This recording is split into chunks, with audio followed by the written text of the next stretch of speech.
So, hi, good morning, good afternoon, everyone. I'm Alessio Ponzio, and I'm one of the members of the Queer Caucus of the American Association of Italian Studies, and I teach modern European history and history of gender and sexuality in Canada.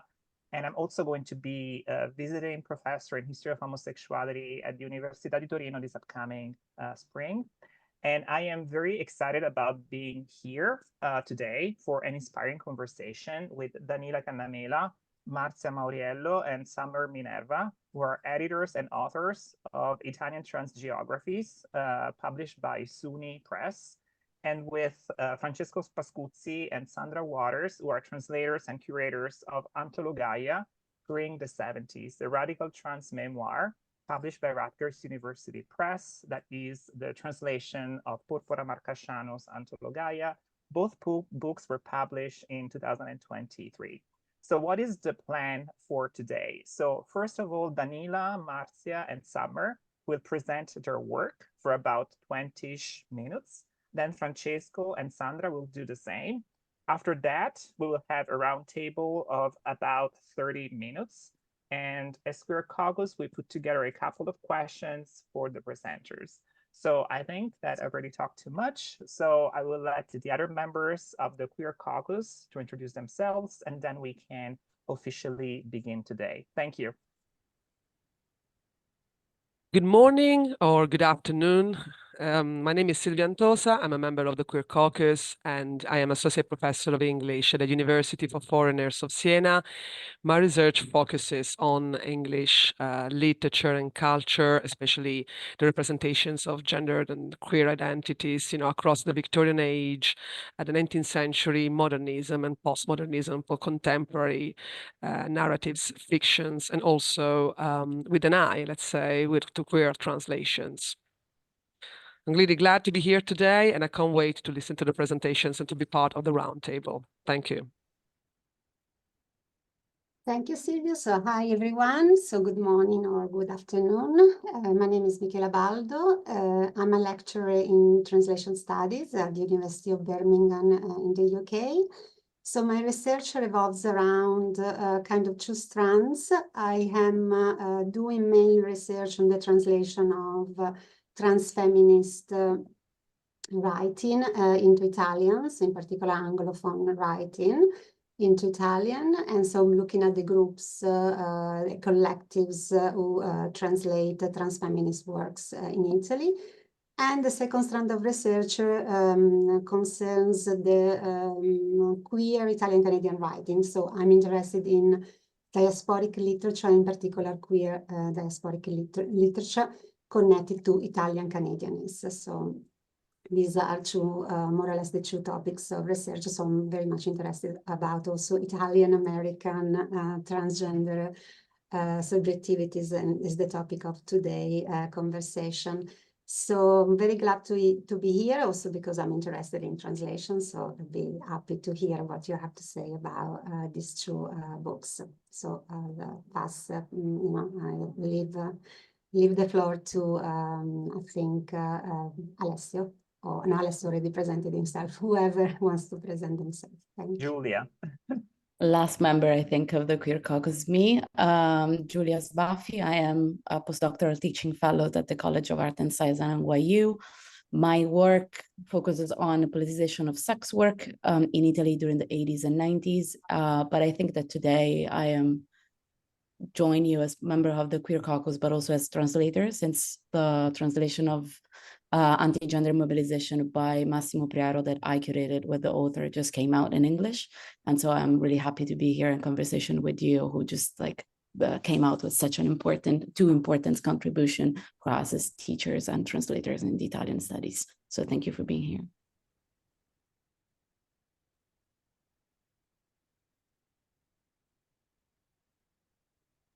Alessio, you're muted.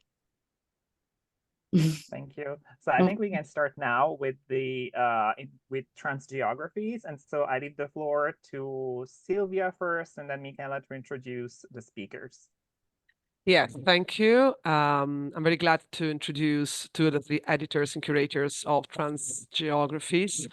So the first speaker I'm going to introduce is Danila Cannamela, who is an assistant professor of Italian studies at Colby College. She's the author of The Quiet Avant-Garde, Crepuscular Poetry and the Twilight of Modern Humanism in 2019, and co-editor of the volume Italian Geographies 2023, which will be discussed today. Her research explores the intersections of gender studies, cultural geographies, and environmental humanities. So welcome, Danila. And I'm also glad to introduce Marzia Mauriello, who is a lecturer at the University of Naples L'Orientale, where she teaches cultural anthropology. Her research areas cover gender, health, and body issues, and food cultures. She is the author of An Anthropology of Gender Variance and Trans Experience in Naples, Beauty in Transit for Palgrave Macmillan in 2021. And she's also the author and co-editor of Italian Trans Geographies. And Michela, you can introduce. Yeah, so I'm going to introduce Summer Minerva, who is an independent researcher, performer, author, filmmaker, activist, and educator.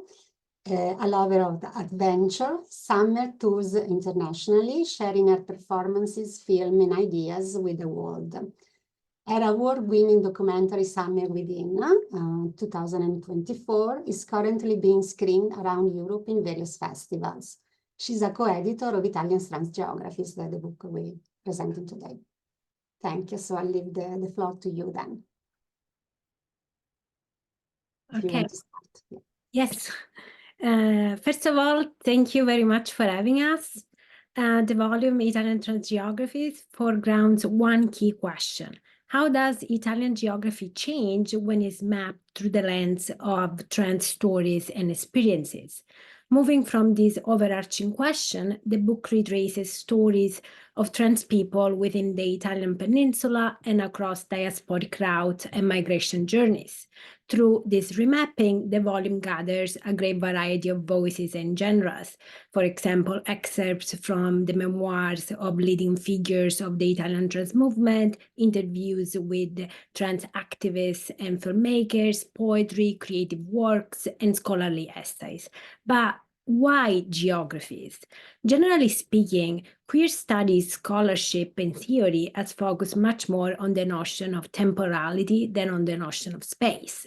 By contrast, in trans studies, the perspective of space has provided a foundational narrative. We can think of the historical recognitions that have positioned trans people within the marginal spaces that they have inhabited: gay bars, prostitution districts, prisons, gender reassignment clinics, sites of protest. However, our perspective was different.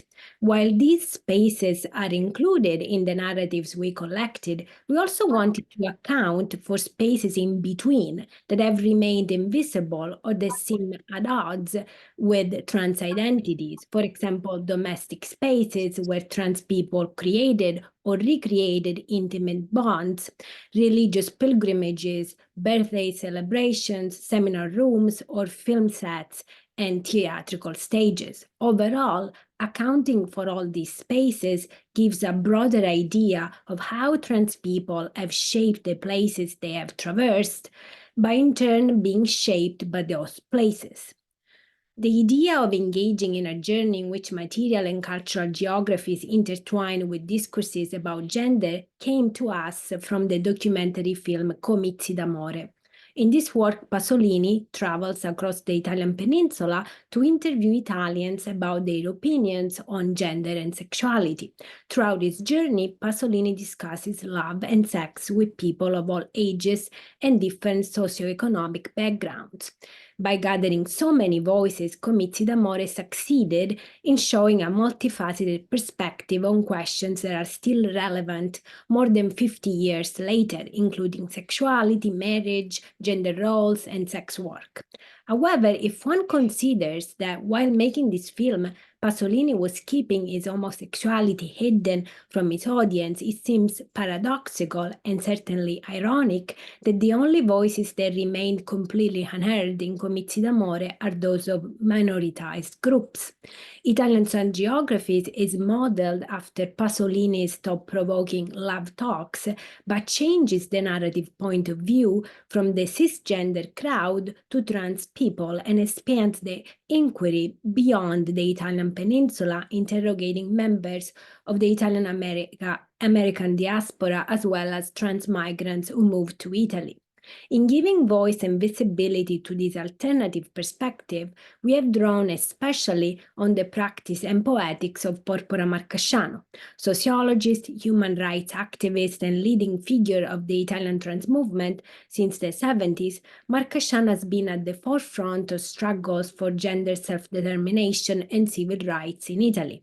As she stated in her introduction to Elementi di Critica Trans, a key component of the trans movement resides in an ongoing process of self-recognition and narration. That process, much like the 70s feminist engagement with self-discovery and collective sharing, has its roots in the nexus between gaining individual awareness, or the practice of starting from oneself, and participating in a movement, an idea that Marcasciano expands upon. She says, reflecting and thinking about one's path means reappropriating it. It means becoming writers of our own history and, by writing it, giving our own meaning to it. By contrast, if people are unable to retell their history in their own terms, it will be impossible to build a new future and envision different paths that can challenge those generated by the words of patriarchal and explicitly or implicitly transphobic narratives. This is why storytelling can serve as a personal and political instrument of transformation. Inspired by Marcasciano's poetics, this volume aims to generate new cultural spaces of memorialization, critical reflection, and opportunities for interaction in the present. Playing on the interpretive potential of the word trans, which means across and beyond, Italian Trans Geographies illustrates how documenting stories of gender transition is not solely a question of LGBTQ+ civil rights. It is a much broader matter that involves diving into centuries-old syncretism of Italian culture, venturing into migration journeys, challenging white supremacy, and moving across issues of class, race, and gender inequality. In the trans narratives of people and places featured in this collection, the Italian peninsula represents a multifaceted space of transitions, an ancient Mediterranean landscape where cultures have mingled for centuries, the land of the economic miracle, in which the influence of American cultural and economic models has been pivotal, and a diasporic land abandoned and idealized. And now Marzia and Summer will further expand on other aspects of our geographies. Hi, yes.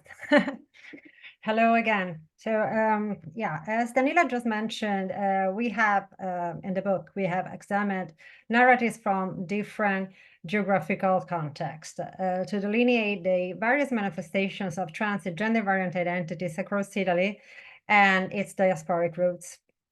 My contribution to the book involved identifying writings that comprehensively capture the complexity and richness of the figure of the Femminello or Feminella in Naples.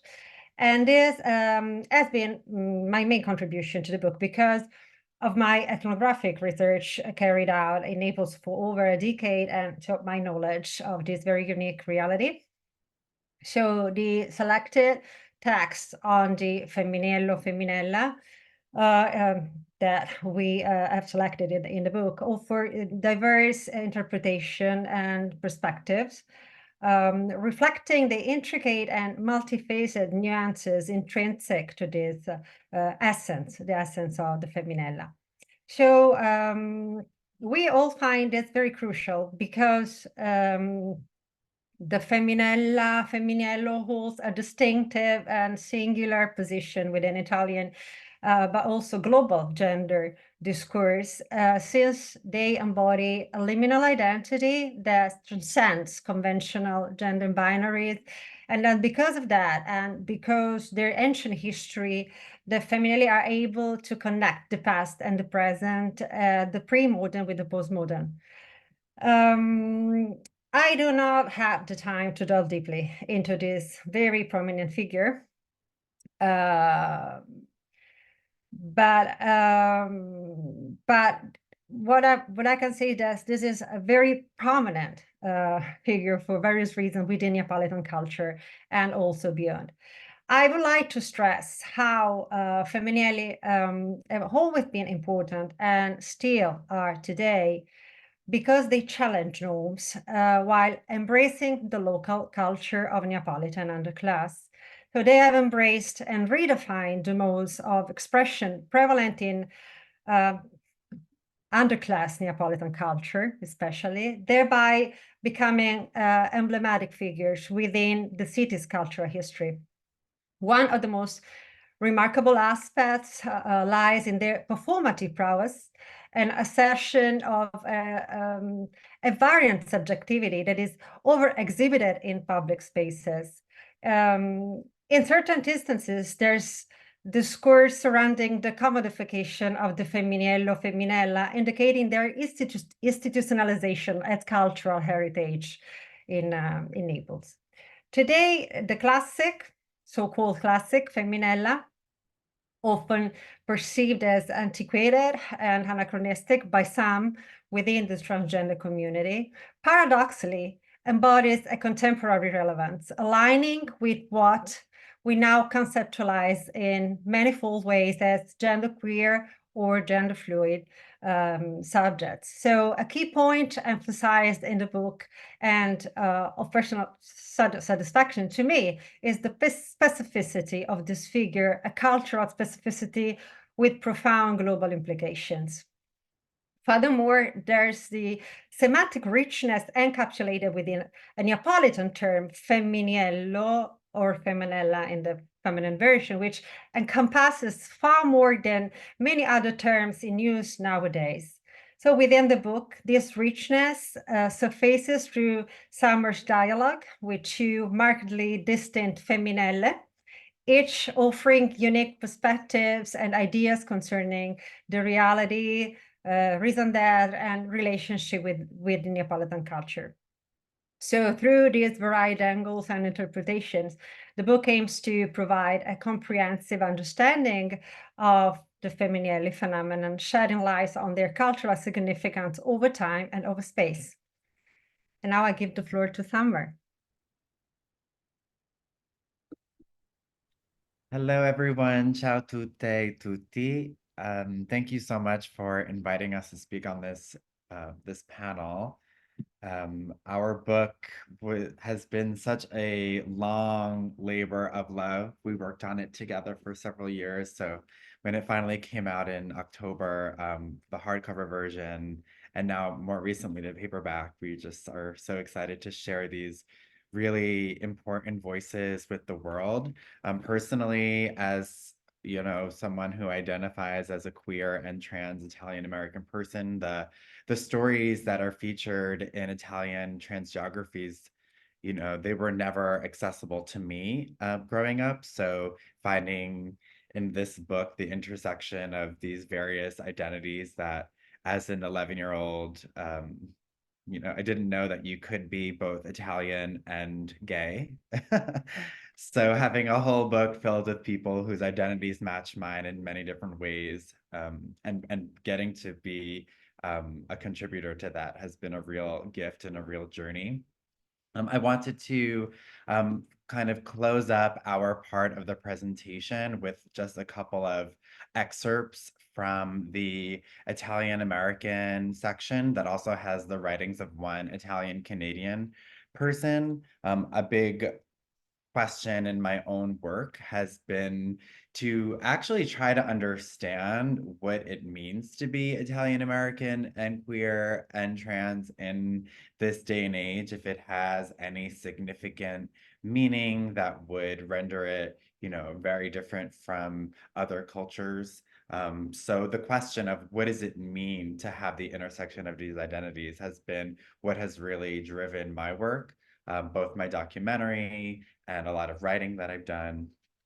So the first text that I wanted to share was written by Frances Rose Subiondo, a personal friend of mine who is an Italian American trans person.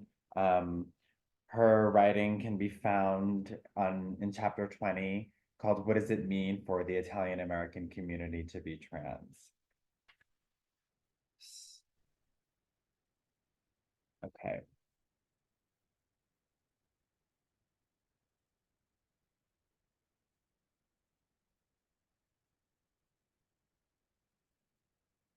I'm looking for the right place. Okay.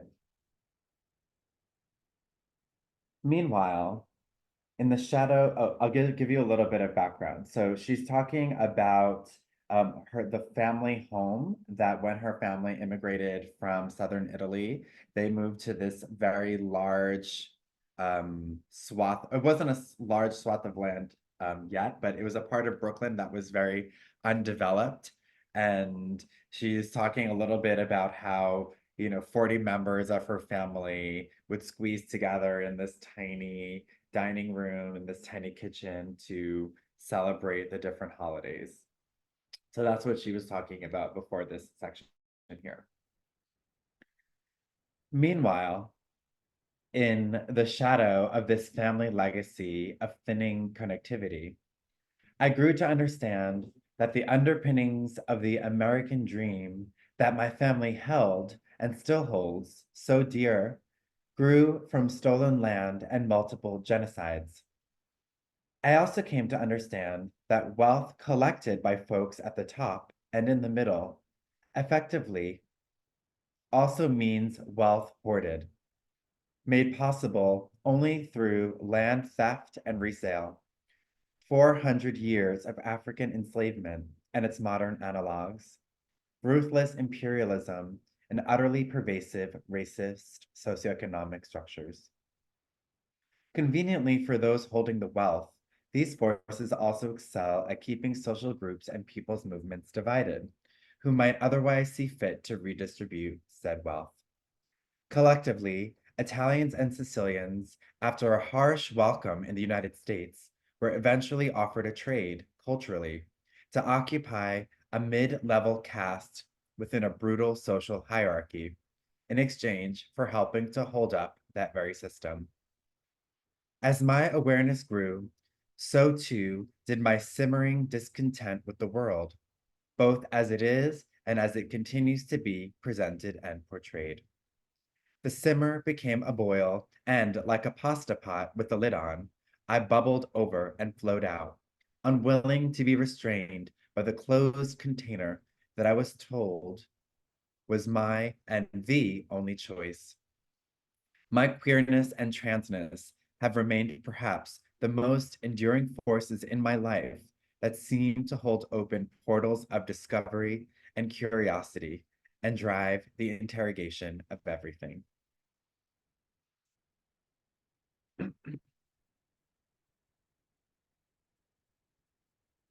So I chose this brief section, not that it's really representative of most of the themes of the book, but I think in the queer and trans Italian American question of, what has happened to our culture along the lines of assimilation to mainstream America and whiteness.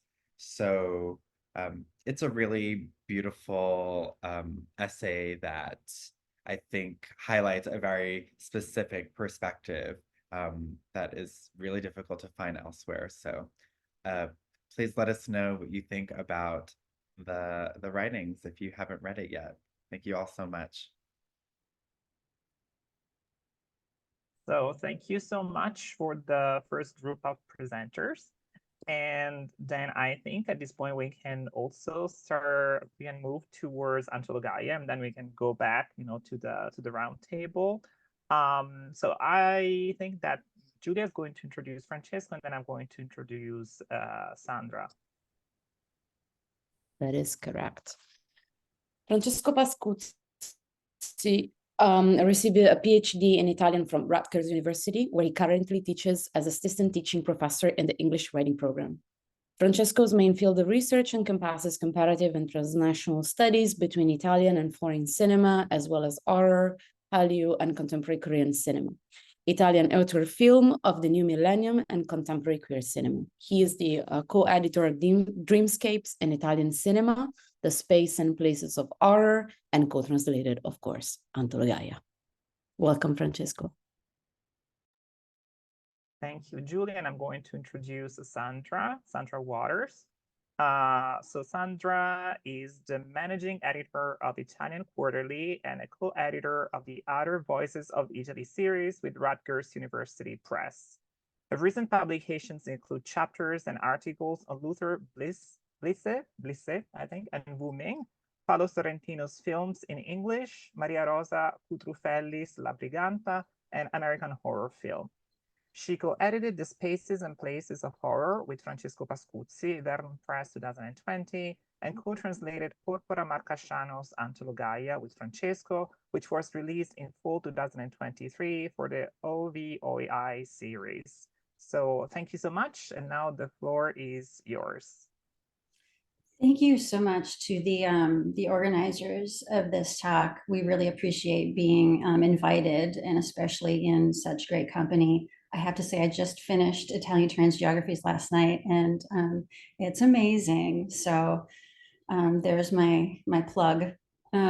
So I just wanted to say that I am at my in-laws' house. I don't know if you can hear what's going on behind me. I hope you can't. Apologies in advance.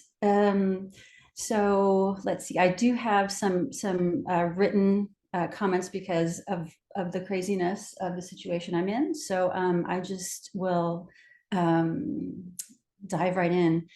I wanted to tell you a little bit about Porpora in case there's anyone out there who doesn't know. Porpora Marcasciano currently serves on the City Council of Bologna. She was elected to that post in 2021. She heads the Commission for Equal Opportunities in that capacity, and is also the honorary president of MIT, the Trans Identity Movement. She is the author and contributor to several books on queer and trans experiences, including Among the Roses and Violets, Dawn of the Bad Trans Women, which is the best title I've heard in a very long time. She is the protagonist of the documentary road trip film Porpora, directed by Roberto Canavo, came out in 2021. And she is also featured in Roberta Torres' Le Favolose, The Fabulous Ones, that came out 2022. So Porpora's memoir, Antologaia, sheds light on her experience as a queer person involved in left-wing movements in Italy during the late 1960s, throughout the 70s, and in the early 1980s. At the beginning of the book's timeline, coming out was not yet a phenomenon in Italy, and many preferred to repress their non-normative sexualities for fear of social repercussions. And others simply didn't know why they felt differently than most, as there was no apparent support system or community that they could easily connect with. So keep in mind that the internet was decades away, and you couldn't simply type into Google, why am I a boy who likes boys? Porpora details her trajectory toward an increased awareness of her sexuality as she moves from her remote town in the mountains of southern Italy, where she is forced to confront her father's rather fascist ideology and fervent disdain for her not acting like a normal boy, to the bustling streets of cosmopolitan Naples, Rome, and Bologna, where she is more free to pursue her intellectual passions and her queer sexual desires. During her studies at the university and travels all over Italy and Europe, which somewhat recall those of the Beat generation, she engages in consciousness raising and eventually succeeds in uniting the personal and the political, a practice that was and continues to be common to women, people of queer identities, and anyone belonging to a minority. She perceives her male companion's inability to reflect on their own position in the world as one of the biggest failures of the left-wing revolution. In essence, the plot, if you can call it that, focuses on Porpora's social and political involvement, which is aimed at recreating the hopes and aspirations of the LGBTQIA+ community as it was trying to break through a difficult, restrictive, and bigoted environment. School collectives, public assemblies, and large gatherings at concerts, plays, group vacations, and other social events were the channels through which the community thrived and was finally succeeding in accomplishing its liberating mission when the AIDS epidemic put a tragic pause to its development. And the book ends right when AIDS hits Italy in the early 1980s. Porpora's prose is fluid, it's heartfelt, it's heartbreaking, it's uplifting, tragic and hilarious, serious, complex, simple, always joyous, and her account recreates the restless, oppressive environment of those years. But it also highlights the many goals that alternative queer communities achieved during a very short period of time. It's a history book that recounts the student and worker opposition movements, the LGBTQ+ movements, and to a lesser extent, it addresses the differences between the North and the South, the rural and the urban of Italy. But above all, it's a radical queer memoir. Porpora's memoir is one of very few Italian texts to meticulously map out the main movements and political struggles of the 70s and 80s from a queer perspective. And furthermore, her writing is far ahead of its time. Antologaia is one of the first works, if not the first work of Italian literature to use gender-inclusive language, a practice that is really only starting to be taken seriously in Italy at the present time. And I think Francesco is going to speak on gendered language for a few minutes. Yes, just first of all, thank you so much for giving us the space. We really appreciate it. Yeah, my job was really to briefly talk about how we confronted the process of, I guess, rendering the gendered language in Antologaia, reflective of the fact that obviously Italian is a deeply gendered language. And I think that was for us the biggest conundrum when we sort of set off to approach the translation, but also in general, Porpora's language, especially the language that she uses to sort of like discuss herself and self-identify. And obviously for anyone who's not maybe fluent in Italian or doesn't speak Italian, when we say a gendered language, what it really means is that in Italian, in contrast, for example, to English, and this is something that happens in a lot of the Romance languages, Spanish and French, nouns, corresponding adjectives, articles are all gendered. And in Italian, there's no neuter form. So it's either masculine or feminine. And generally it is words that end in O to denote a masculine subject, words that end in A to denote a female subject. And in particular, I think it's also interesting to note that this applies to the conjugation of a number of verbs, in particular intransitive verbs, which in Italian are verbs that are used for the subject to talk about themselves or refer to themselves. So this creates, it's not a particularly complex, I would say, grammatical system, but it is very rigid and it is not at all gender inclusive. So for us, I think the biggest sort of question was, how do we sort of approach the color of Porpora's language and the fluid sort of approach that she has in terms of referring to herself in moving from or code switching from a language that is deeply gendered to a language like English that is essentially no longer or hasn't been gendered for a long time. And obviously, Porpora in her memoir talks about herself in masculine and also feminine terms.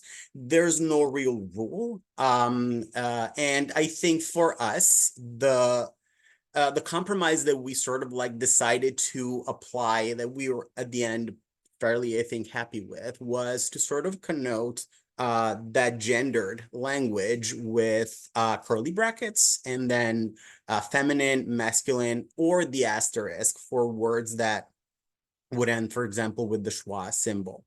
And obviously, this does not really change the phonological or morphological setup of the Italian language, but it strongly, I think, challenges the grammatical aspect of Italian. Something that also came up, I think, in the foreword that Saragali and Mohammed Jamali wrote for us, which is a wonderful, wonderful foreword, is yes, is also the fact that Porpora uses a lot of neologisms and also word modifiers that effectively do not exist in English. In English, you would use probably adjectives to sort of like approximate the meaning of these suffixes. And obviously for us as queer identifying individuals, we needed to find a way to also, I guess, represent these neologisms in a way that would make sense to English readers and still maintain the sort of motivating moves and the intent behind Porpora's prose. So in a lot of these instances, and this refers a lot to also pejorative language that sort of like is included in the book, we really sort of approach that with no judgment, obviously. I think in the translator note, we made a point to sort of like put a little warning that, you know, in some passages of the memoir, you'll find words like procio, frocia, finocchio, finocchia. The fact that also I think Porpora herself, and this is something that she brought up in another Zoom that we had, the fact that she herself, I think, had a hard time sort of like finding a vocabulary, sort of like predetermined set of words to really talk about herself as a non-binary person in Italian, because Italian really does not have words outside of the binary of masculine and feminine for non-binary people to actually talk about themselves.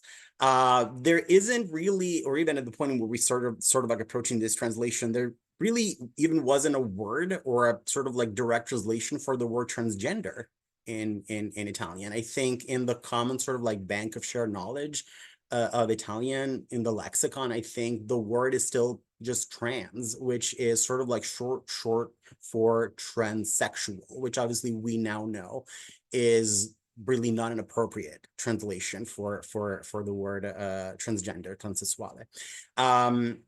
So obviously, I think what Porpora does is that she sort of moved to reclaim these words for herself. And obviously, we needed to create a context where readers would know that they would encounter these words and also sort of understand the purpose behind the use of pejorative language. And then finally, I think of note, I think was also the use of those modifiers, all the suffixes that the Porpora uses that essentially made it impossible, honestly, to really find an appropriate sort of like rendition of the color of her language in English. An example of this, I think that also is brought up in the foreword, is the use of the suffix essa to sort of attach to words that are already feminine, to sort of like hyper feminize them in a way, like cigarette, the word for cigarette, which is sigaretta, becomes sigarettessa, and there was really no way for us to sort of like reproduce that in a way that would make a sort of syntactical and grammatical sense in English. But I think the idea was to then find a made-up word or a neologism of our own that would approximate the same intention behind Porpora's language, which is what we ultimately decided to go with. And Yeah, I think that was probably for us the biggest challenge. We approached this with, I think, a deep sense of gratitude that we would be entrusted, sort of like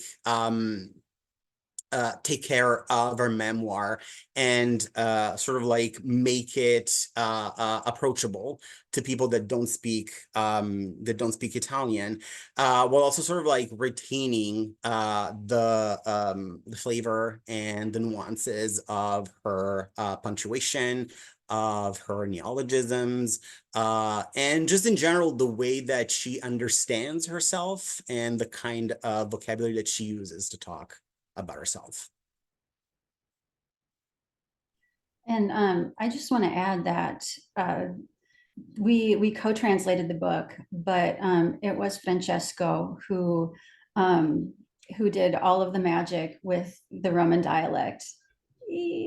Thank you so much, and came up with all of our lovely alternatives for frocio, which we list. There's fag, F-E-H-G, fagula, fagette, and I think that Francesco is a poet when it comes to some of these things. I had to tap in a lot of sort of like queer, sort of like US based or UK based media for that, but I think a lot of it was also sort of like the fun of trying to kind of come up with our own neologisms that was sort of like blend that Italian flavor with, you know, words that still needed to be sort of like understandable for English speakers. And I think we ended up with a compromise that I'm honestly very, very happy with.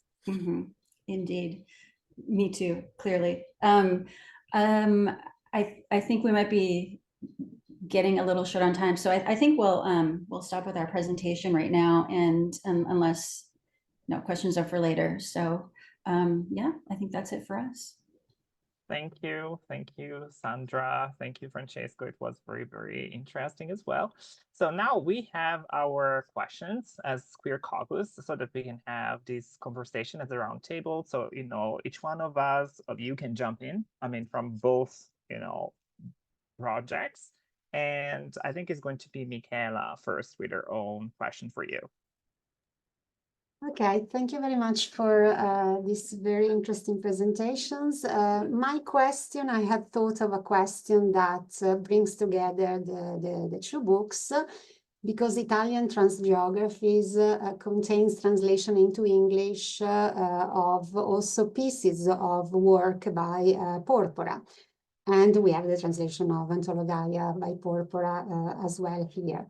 So my question was, Italian Transgeography contains translation into English of Italian transactivist stories and trans and gender variant experiences, not only within the Italian peninsula, because you mentioned also the fact that there is other, but also along diasporic routes, and in particular Italian-American experiences. So my question was, I was curious to know how these translation and diasporic stories containing transgeographies have impacted, and if they have, because I don't know if this is the case, have impacted on the linguistic choices adopted also in the translation of Antologaia. You mentioned a lot of challenges. It would be also interesting to know a bit more, if we have a bit of time at the end, in particular of challenges successfully tackled by you, maybe with new neologisms in English, etc. So I'd like to know, you know, if the translations containing transgeographies have, I mean, the choices that you applied have been influenced by the choices applied in Antologaia, or vice versa, if those of you who translated Antologaia. So if you communicated before, or if there was a sort of kind of mutual influence between the two books, and in which way, if you can say something about that.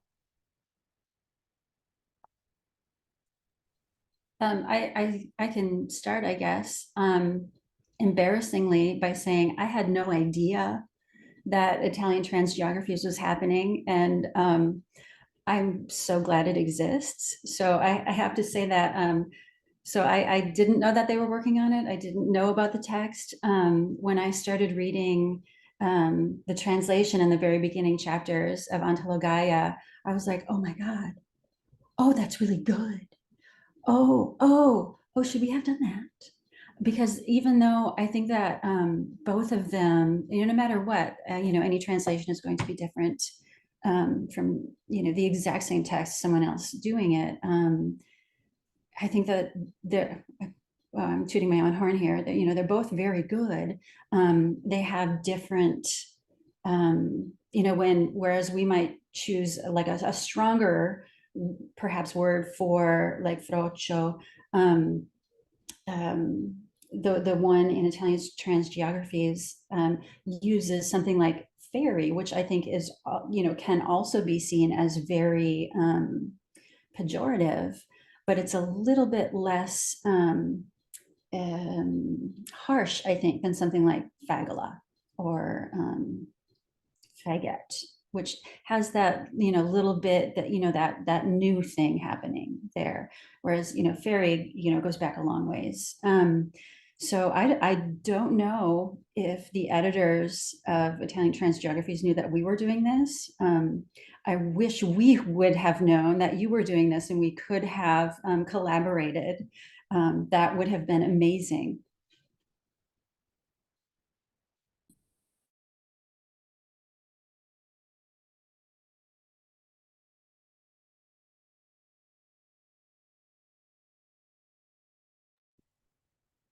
Somebody wants to jump in? I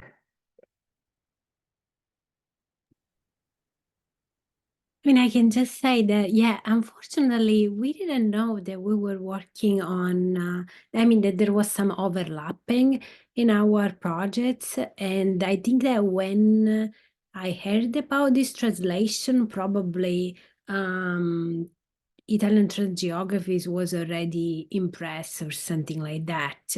So we missed this opportunity for dialogue, which would have been great. What I can add is that for the translations of Porpora, we worked with a professional translator. Her name is Jennifer Delaire, and she's really fantastic. And she was in dialogue, in particular with me, and was asking a lot of questions. And at times, honestly, I didn't know how to answer, and I had to consult Porpora because it wasn't clear to me as well. In particular, the text as kind of this is connoted as a very, with regional language. It's kind of molded on a time Neapolitan, and if you are not conversant with that dialect, at times certain things are not even clear to you as an Italian native speaker. And so kind of the fun fact is that at times, and I'm from the South, but not from that area, I had to really reach out to Porpora because I didn't know what the word meant.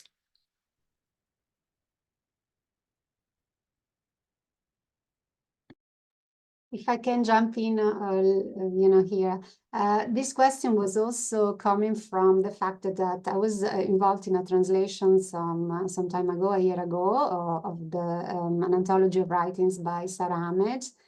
And I don't know, the translation of Living a Feminist Life was also being commissioned at the same time. So I got to meet the collective who translated the book by Sara Ahmed just after the translations was published. And so we missed the chance to get together and also discuss the translations and some of the points. There were a lot of elements that were in common. For example, that was a missed chance. So, I had this question, did you get to talk to each other? But it seems that this didn't happen. But, definitely now there's a possibility to confront each other and see also what kind of different choices you make. If I have like a little time, because we are very good on time, it seems, I would like to know if you maybe can say something more about another challenge in terms of a neologism that you introduce in English, for example. That would be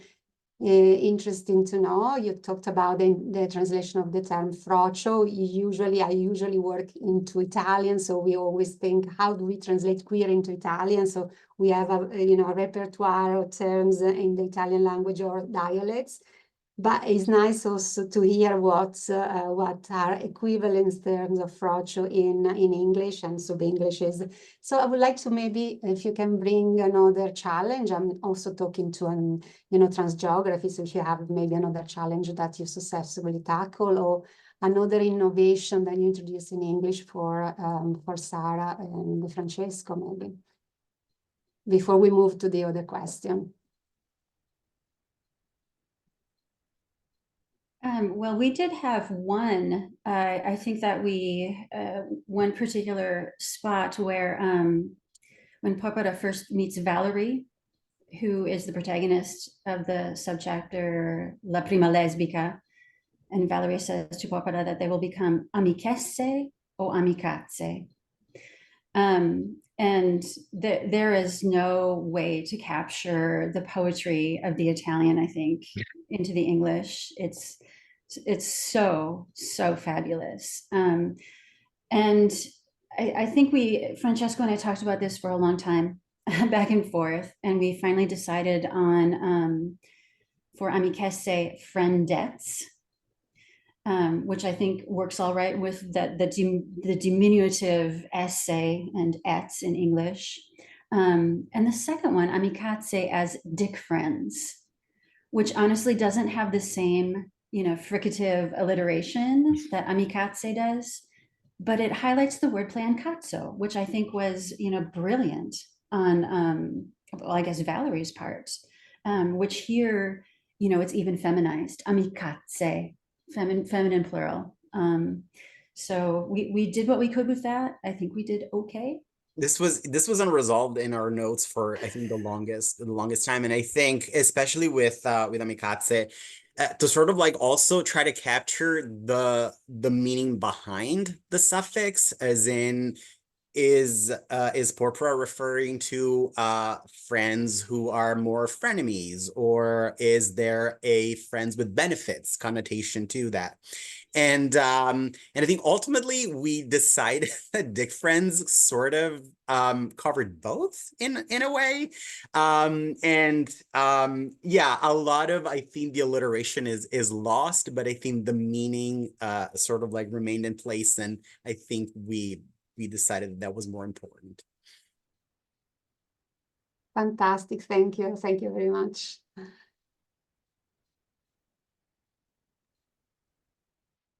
So if there are no other answers on the side of transgeographies, we can move to Giulia's question.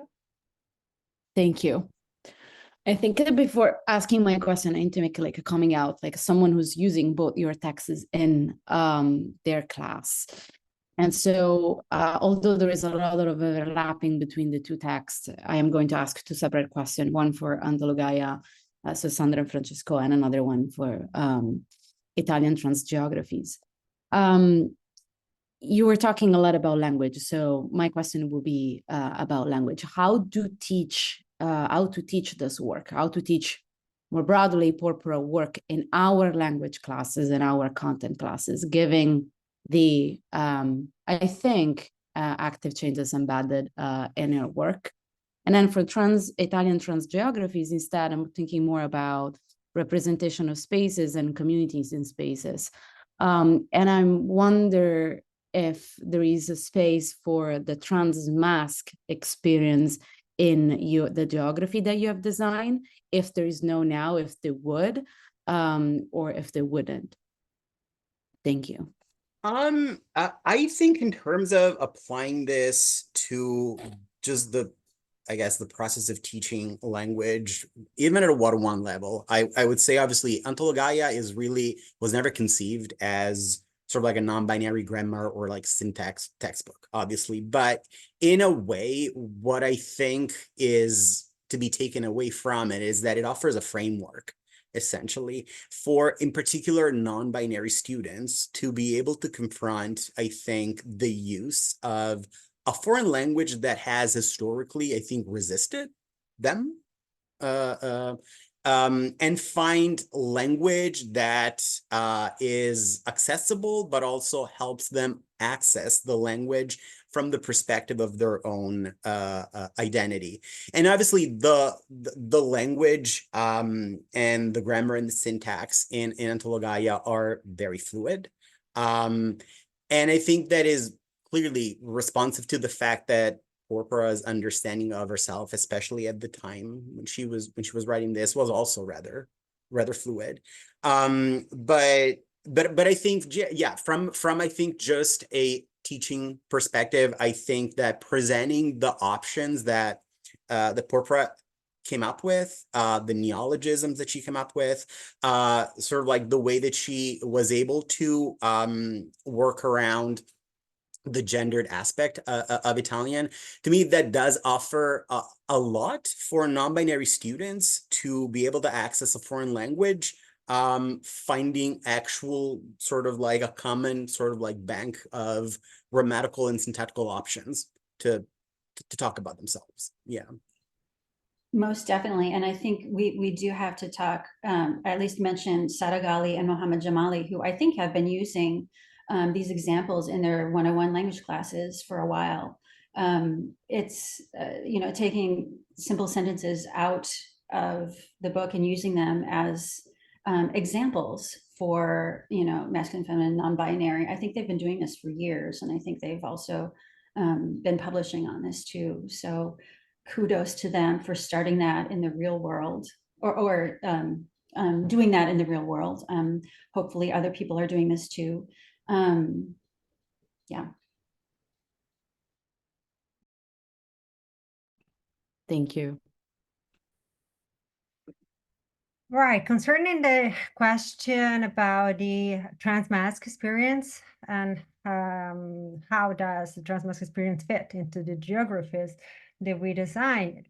Yes, the answer is yes, in the sense that ours is a work that seeks and attempts to provide the most comprehensive vision possible of trans and gender varied realities related to Italy and Italian identities in the diaspora. So in the book, there are translations of a portion of Massimo d'Aquino's autobiographical novel, the artistic work of Egon Botteghi, and 3 interviews we conducted with activists or former activists who self-identify as trans men. Although I had to say that this definition has been problematized and discussed by them during the interviews. Some of them have addressed the issue of trans identity, which for them carries far more weight and value than their trans masculinity, because they do not feel they fit in what they identify as toxic masculinity or alpha male. So this is, for us, is very, very important, very relevant. Furthermore, in Elementi di Critica Trans, which is another volume that is included in the work, Italian Trans Geographies, there is a polyphony of trans and gender variant voices. So yeah, that's how we actually put the transmask experience into the volume.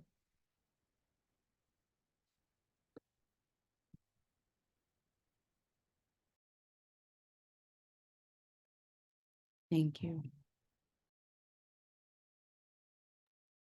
We see also there is a person, Saragali, who raised her hand. So do we want to get questions, maybe a couple of questions from the audience afterwards? What do you think? Sara, can you keep your questions for later? It wasn't a question. I just want to add something to the okay. working class. Sorry, and as Sandra said before, like we are using like the fact like we approach actually a Porpora text because we had a no-binary student in our class, Italian class, and they asked us how to use Italian for themselves. So that's why we arrived at Porpora. And actually, there is a lot of discussion that involve Geno and all those names in Italy with Schwa, Asterix. And for us, for our strategies, it was like the best fit in. That's why, like, the gender switching, it was like the best. And that's what like we use in our class. Sorry. Thank you. So is there anybody else who wants to add something about the questions asked by Giulia, maybe in Geographies or Antologaia? I just wanted to add that I think Julia's question also addressed content classes.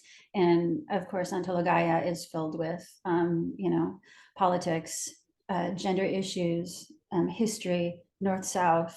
It can, you know, it can really be used for, you know, 20th century, late 20th century history, culture, what have you. It can really go in just about any humanities, social science coursework. It's, you know, the first person experience that she relates is pretty amazing. So I think it can be used, you know, in all throughout the language coursework, 101, 201, but also in content courses and upper division courses. Thank you. If there are no other, you know, adds up about this question asked by Julia, I think I'm going with my two questions, and then we're going to move to Silvia's question.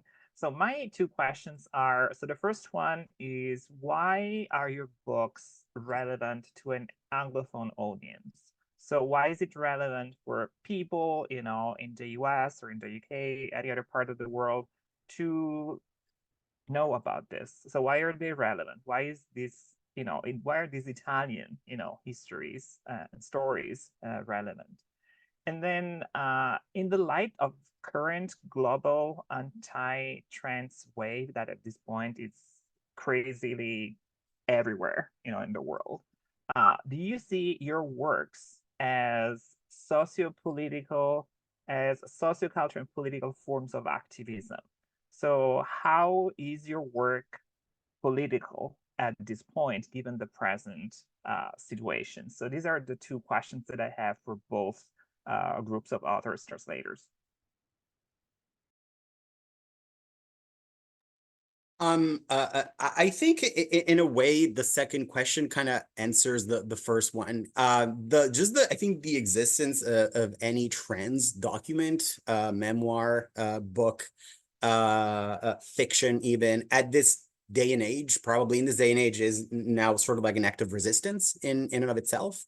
I think what I found particularly interesting as someone who has grew up bilingual and has lived in the US as well as in Italy, that to me, this memoir sort of like creates a bridge between sort of like everything we know about, in particular, the onset of the AIDS crisis in the US and what was happening in Italy at that time. This, for me, was really the first testimony of what those times looked like in Italy back in the 80s. I think I would say one maybe generation removed from Porpora. I was I think 9 at the apex of the AIDS crisis, I think 1987, 1988. And chapter 4, that entire chapter is about sort of like recounting those events. I think to a degree that almost in parts becomes just a list of names that were lost to HIV and AIDS. And for me, at the time that I was approaching this text, this was really the first text that talked about it. And offered that sort of like historical background, even in terms of, yes, the internal experience of Porpora and her group of friends, but also politically how Italy was confronting or really not confronting the issue, how the Minister of Health sort of like enacted a lot of so like, well, choices and decisions that I think to me were very reminiscent of the Reagan sort of era, inability to sort of like deal with. Yes, they know you're here. Inability to sort of even acknowledge that this was happening in the first place. And yeah, I think that was very, very, I think that was very, very sobering for me. Yeah. I want to add something about Italian trans geographies and why, for me, I feel it's really relevant to Anglophone audience. I think that in general, there's a real need and a real yearning for any kind of queer or LGBT history. I have this kind of longstanding joke with some friends of mine that we're kind of taught that gay people first appeared on the planet at Stonewall, and that, you know, they never existed anywhere else, and they just all lined up in front of the Stonewall on June 27th, 1969 for the very first time. And obviously we know that that's not true, but, you know, the history books and the materials that many young people have had access to, even in the English-speaking world, regarding different sexualities and different gender presentations across time and space have been very, very limited. And so for people that are looking for some semblance of representation of LGBTQ people and LGBTQ voices in places outside of the United States, or other Anglophone places, like this book, not just because it talks about the, you know, this cultural legacy of the Femminile, but it gives us access, and it really reminds us that, you know, this is a global discourse that really does transcend, you know, even our current cultural moment, which can feel really anti-trans in a lot of ways, especially in the United States, where there are book bans, and in certain states, certain teachers are not allowed to, you know, teach about certain things. So being able to kind of create these resources where even in those places where, let's say, those LGBT teenagers or just curious teenagers who are interested in learning about the experiences of other people, and even if those resources are banned or difficult to access in their hometowns, like, thankfully both of these books can be, you know, little crumbs of the histories and the stories that, you know, that can remind us that, you know, many of us around the world are asking these questions, and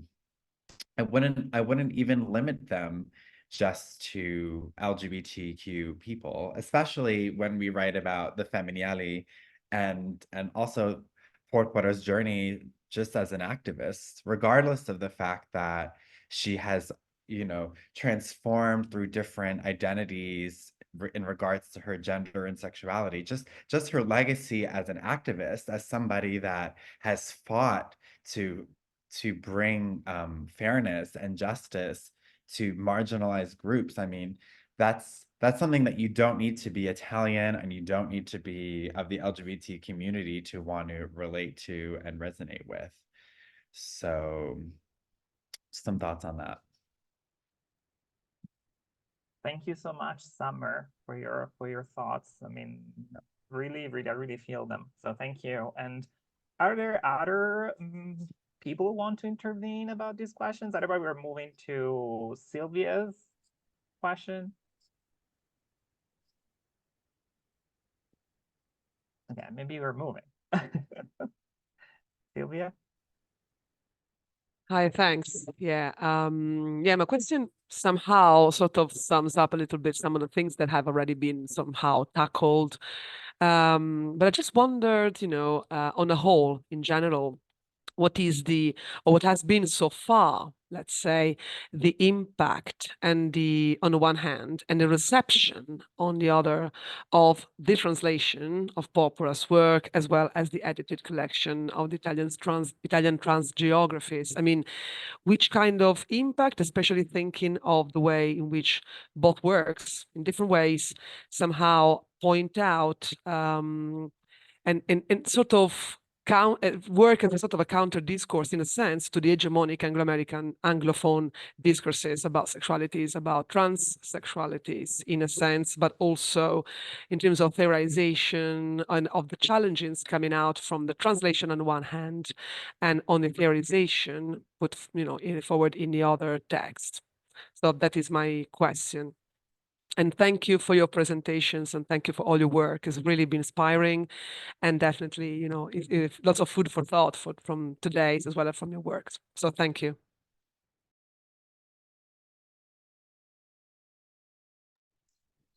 I guess I can start because I'm the loudmouth here, but first, Summer, what you said was amazing. I don't think we could have said it any better. Holy smokes. So I think that in publishing Antologaia last year, we were very lucky in that we had a built-in audience. Everyone was waiting for this book. And people have been inviting us to talk about it in many places, today included. Francesco and I are also going to do a very similar talk next week at Rutgers. And I think that just, that highlights what Summer was just saying, that people want to know, people need to know. There's this, what seems to me like a burst of queer, yes, but especially transgender stories that have come out in the last 5-10 years, that I am just soaking all of these up, and I'm like, oh, where was this before? So at a certain point, it's like the audience is there, you are there, thank you for being here, you all of you. I'm just gonna, I guess, mention that Antologaia came out with Other Voices of Italy, and full disclosure, I'm one of the co-editors of that. It's a new series that Rutgers University Press is publishing, and hopefully within the next couple of years, we'll be having a season of just queer related books. And I don't know that I can actually say what they are, but I'm just going to say, hello, Samuel Zawacki, who may or may not be translating another queer memoir for the same series.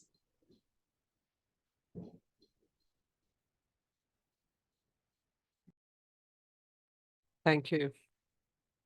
I can add something to that. Sandra, thank you for your words. Thank you. And I don't think you're a loudmouth, by the way. Yeah. Well, so we're kind of, even though our book came out in October, we're kind of towards the beginning of really promoting it and sharing it with the world. I will say though that there is a chapter in Italian Trans Geographies that is that Danila wrote, and it's about my documentary Summer Within. And in a way, and so that's a documentary that's about my journey of being queer and trans and Italian American, and going to Napoli and finding my place, at least within my own imagination, because of discovering the Femminili and the fact that they have been a rich part of the cultural tradition for so many years. So for someone who is kind of looking for their place within society, within Italian American society, that had always been really hard, until I go to Napoli and I discover, oh, there's always been some kind of representation of third gender people here. And not just representation, but actually in some cases having a higher social standing. And so I guess why I'm bringing this up is because as the film is kind of making its rounds, the viewers who kind of get like an introduction to the Femminili through my queer Italian American lens, people who are really looking to connect more deeply with the themes of the book, have Italian Trans Geographies as an additional resource, because there are the translated essays from Marzia, who has done a lot of research on the Femminili in Napoli. There's an essay by Paolo Valerio that has been translated as well. So, you know, in the English-speaking world, we have a little bit of access to the research and to the knowledge about the Femminili. And so Italian trans geographies, along with Summer Within, I think, are really helping to disseminate that information for those who are looking for it, who even know enough to know that there's something to find. And I think that's kind of maybe a part of the challenge, is that many people have never heard about the Italian trans movement, or people have never really heard about this ancient gender variant culture in Southern Italy. So if they don't know about it, they don't necessarily know to look for it. But, you know, we're hoping with you know, this current interest in trans history that people will be able to have more access to it.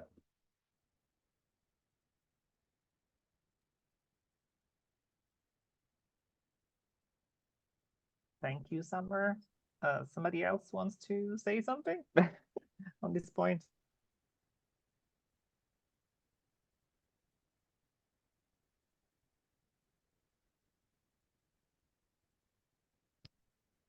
Or if we have questions from the audience before we, you know, close up the events. I don't know if somebody has a burning question that they want to ask to the presenters today.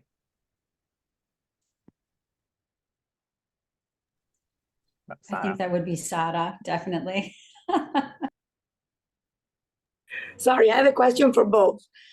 First of all, I want to go along with what Sandy said to Summer Minerva about like what the word, like, you know, the importance of the witness, the importance of sharing stories, even for the kids, you know, they are like a phase in life and they want to find experience of other people. I think this is so much important, especially in nowadays society.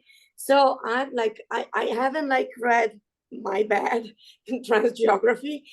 I'm sorry, I'm submitting my thesis. So like my PhD thesis, like I'm on here reading, but I will do as soon as possible, I promise.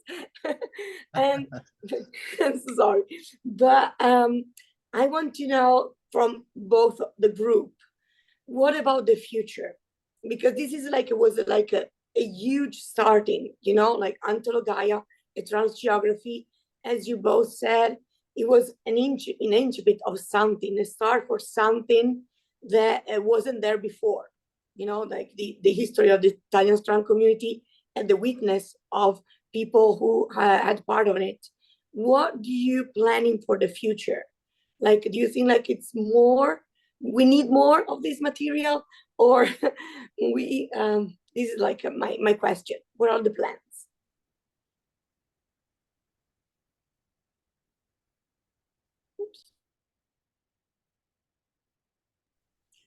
Definitely, we need more. We need all of it and then some.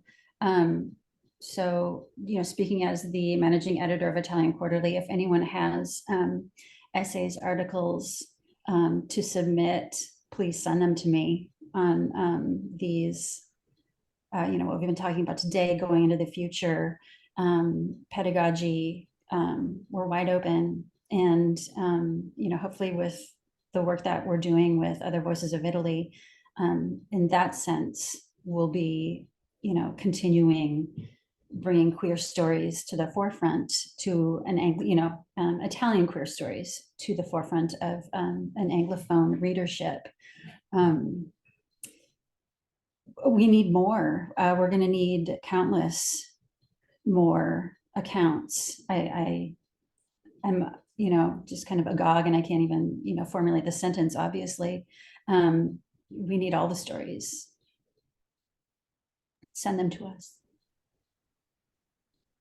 I echo what Sandra just said. It definitely is a starting point, and hopefully these two books will provide tools for colleagues who want to, for example, teach classes and at times have ideas, but then they don't have the translations, and then it becomes like too much, and they may abandon the project. And now, hopefully, they have the tools. They can just jumpstart the design of new classes. And then I think that probably all of us, we are continuing to work on these topics in our, like, not only in our teaching, but also in our research. Personally, I'm continuing to work on this topic. So my next book project will be about exploring the connections of Italian trans activists and American trans activists. So, and I'm sure that Summer, Marzia have a similar project like many other colleagues. So I think the discussion has just started.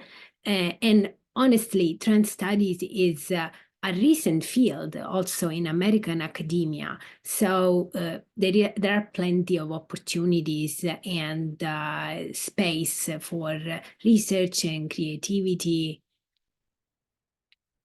I'll add that so many of my friends who are not American, who don't come from Anglophone countries, learn to speak English because of the Americanization or the globalization of the planet. There's so much American thought and Western academic language, jargon, ideas that kind of gets transmitted around the world. And I feel that with Italian Trans Geographies and also Antologaia and other books that are translated from Italian into English, it really gives voice to Italian thought and different ways of framing different Italian experiences and orientations in the world. Ciretta Cascina is a very famous performer, and Feminiello from, actually not from Napoli, from Torre Annunziata. But when I spoke with Ciretta about what it meant to be a Feminiello and how they defined that, they expressed something to me along the lines of gender and identity that I had never heard before in the English language. We were speaking in Italian. And thankfully, we were able to translate a little bit about their perspective on gender and their Feminiello identity into English. But without that translation, people would never be able to access the kind of poetry that this person speaks about the relationship between gender or the Feminiello identity and the natural world of Napoli. The fact that the Feminiello identity represents the earth or the mountains and the sea at the same time, and the water and the fire at the same time. And there's a certain kind of geologic centric idea that this person has about their gender identity that I've never heard in another language. And so getting these things translated is a way to add to the voices of people who are talking about gender and sexuality and identity, so that it's not so focused just on American and Anglophone institutions.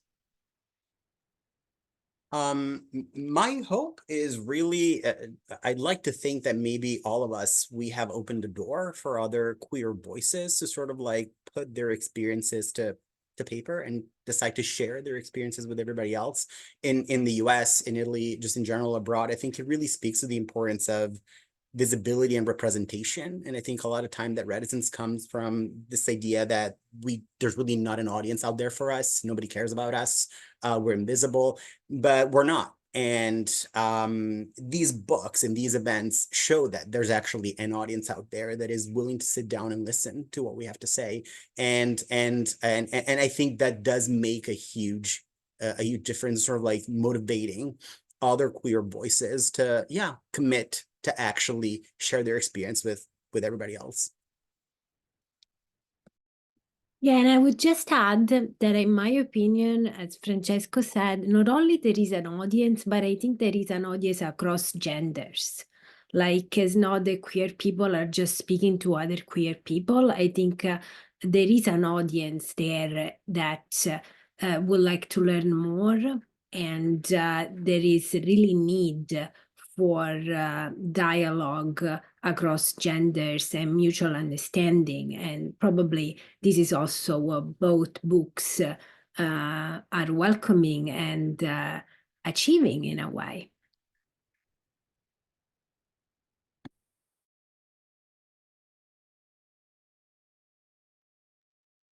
And if I can add something, I think that it's very important what we are doing. I mean, I think I'm also talking about a queer caucus, right? I think that we are trying to do a good job, honestly.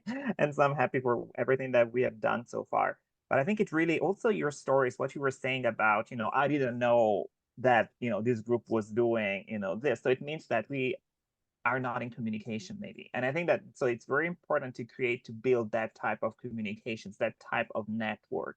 I think that network here is essential. So we need to create a network to work all together in order to support something that, in my opinion, is queer Italian studies more generally is a thing now. I mean, it's like we exist. And I think we're becoming more and more important thanks to the work of people here, thanks to people that have been doing this at this point for many, many years.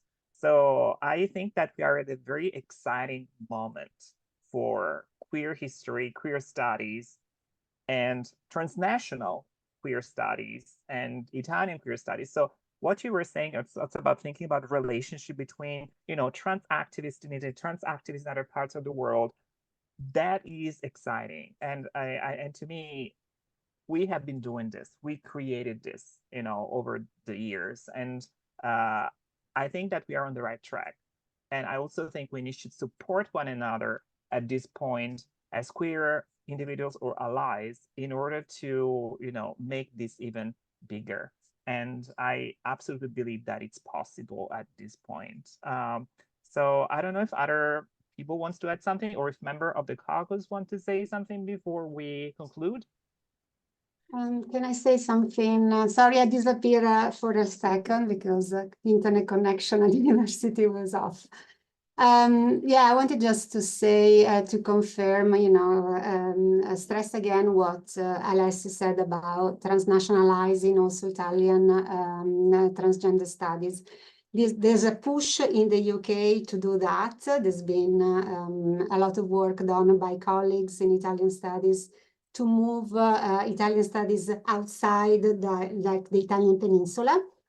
And I think these are good examples of what we're doing in terms of that. So transnationalizing Italian study, Transgeographies contains experiences of Italian American transgender people. So thinking about outside of, the Italian peninsula, thinking about also our diaspora in US, in Canada. I've been looking also, in particular, the Italian diaspora and transgender also experiences in Canada. Can also tell us a bit more about, okay, what does it mean to look at transgender studies from an Italian perspective? It's not just from the perspective of Italy as a national state, but also from the perspective.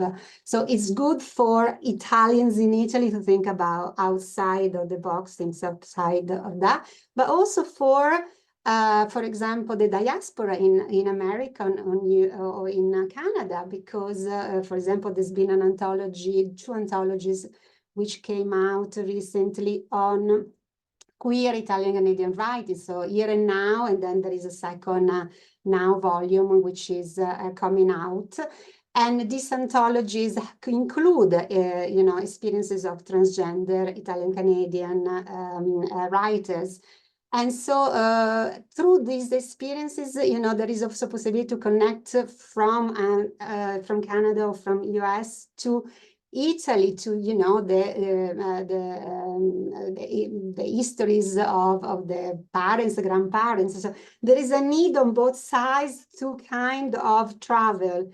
And I think a good example here is the personal experience of Summer, because as an Italian American transgender artist has also reconnected to, the Italian part of their bringing, but also moved and traveled to Italy. And I think translation is also that. It allows, these many travels and many trips back and forth between the two. So translation is a way also of enabling this transnationalizing, and also, as you said, also for Anglo-American studies, also moving away from the focus on Anglo-American, Anglo studies of transgender studies, and looking at other countries and other scenarios. So just wanted to say that. I'm very happy to have also put you in contact, in a sense, having created this dialogue, and that may also produce other interesting things to come. So thank you very much.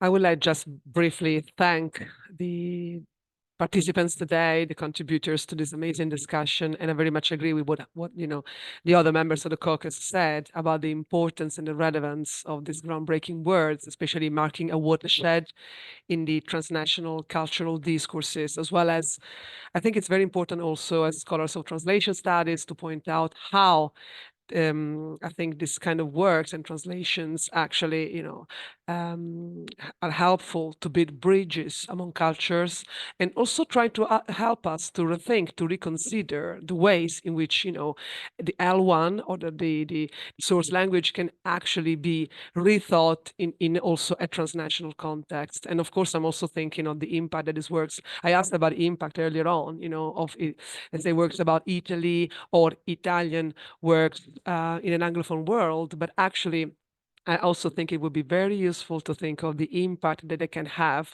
for us, in Italy, academic activists, people, embodied subjects in Italy, and how this important international dialogue can actually bring back in terms of bringing up awareness and new ways of thinking of our own social context.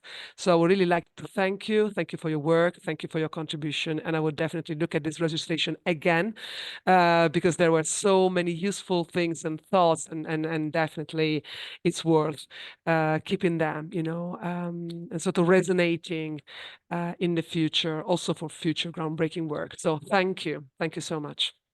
If I can add one last comment also as a member of the Queer Caucus, thank you so much for your groundbreaking work. I think that it was amazing to see today how generative this work is, both in terms of building communities among between us as teachers and the students who are asking questions and wanted to be represented in the language they're learning, but also in the communities they are studying, or in building their relationship with Italy, both as a culture and as a place they want to go, but also as us as members of the queer and not queer community. This work is very important for us. As Summer was saying before, definitely queer people were not born in Stonewall. We've always been here, and it's great to have the stories. It's important also for future work to do. Without work by Porpora and the Femminelli, and then all the work about transmasculinity, would have been impossible for me, for example, as someone who's working on sex work, to have a broader sense of what sex work means and how it differentiates among communities, places, different gender affirming identities. So I think that this is not just a good place to be right now in terms of getting an understanding of what we have, but also moving forward is definitely something that will give us a redefinition or a broadening of the canon that I think Italian studies definitely need and also asking for. So thank you so much for your work and for being here today. So before asking Michela to close the event, I really want to thank everybody here, so the audience, but also the presenters. I'm very, very happy that we're able to put this together. I hope that there are going to be other, opportunities to work together, to be in dialogue with one another, because I think that is key. And I hope that that our paths are going to cross very, very soon. But Michela? Okay, so I just don't have much to add. I wanted to say the recording of this event will be posted on our YouTube link, and we will publicize that so you can watch the recording and share it with whom you want. And please follow us on social media. We'll, Alessio always posts a lot, and there's a lot of events always happening. So he's very active on posting, events on social media. So follow us. We had the moment we're thinking of the next big event as part of the Queer Caucus. We're organizing the next Giornata di Studio, which will happen in autumn at some point. We will decide on a date. And we would like to focus on lesbian studies, the notion of lesbianism. So this is kind of the idea we have at the moment. So we will, give you more information when we have a program or something more set. And next, there's also the conference, the AAIS conference this year will happen in Sorrento from the 6th till the 9th of June. So some of us will be participating, Alessio and Giulia, I believe. And so, these are the next event of the Caucus. There will be interesting panels organized as part of the conference on queer and feminist studies. So if you're interested, there's also, just check out the conference. And that's it. So that's it for me. I really thank you, everyone, a lot for these interesting presentations today. And I hope that we're going to cross paths again in the future. So yeah, Thank you. Thank you very much. Thank you. Bye-bye. Thank you. Bye. Thank you. Bye-bye. Thank Thank you so you. much. Bye. Bye. Thank you very much. Thank you.